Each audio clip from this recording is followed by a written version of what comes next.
للمنتخب الأرجنتيني.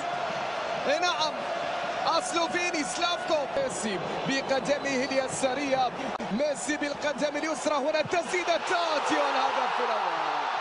الهدف الأول للمنتخب الأرجنتيني.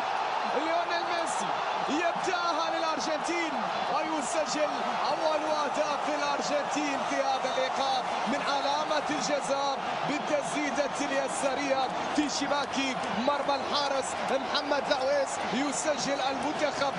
ميسي يتقدم. تسلل كان موجود. نعم، في الكرة الماضية تسلل كان موجود في اللقطة الماضية على ميسي. أرجنتينية، محاولة المرور والتقدم. هنا تأتي في اليسار، المرور والتدخل كان موجود، وبالتالي الخطأ لمصلحة المنتخب السعودي في اللقطة الماضية. خطأ كان موجود على عابر العويس.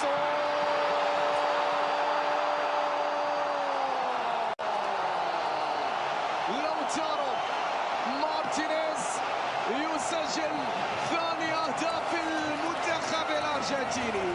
لوتارو مارتينيز من سجل وعادل ميسي في التصفيات على مستوى أحراز الأهداف. تسلل. نعم. تسلل كان موجود في اللقطة الماضية.